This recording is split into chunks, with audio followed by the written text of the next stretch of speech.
Man bija vēlējums kaut ko pavisam maziem bērniem.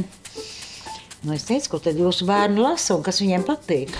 Un kā viena no tiem autoriem vai no viena no tām mazām bērnu grāmatiņām tika minēta Dzidras Vinkulas Zamzeres Mazā pelēna piedzīvojumi. Viņš vienkārši ir ziņkārīgs, viņš grib visu zināt, viņš ir diezgan jauniņš, nepieredzējis. Un tāpēc aiz savas pieredzes trūkuma viņš iekuļās kaut kādās savās nebūšanās. Bet, Ja bērns lasa grāmatu, tad viņš visu to iztēloja savā iztēlē.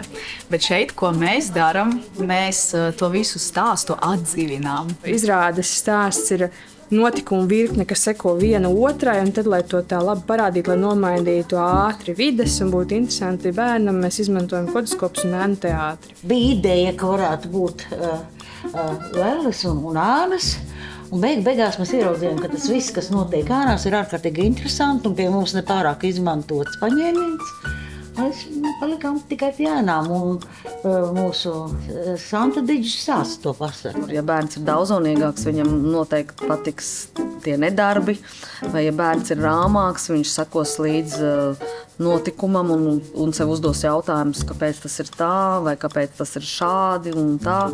Tā, es domāju, ka būs interesanti. Jānāk maziem bērniem.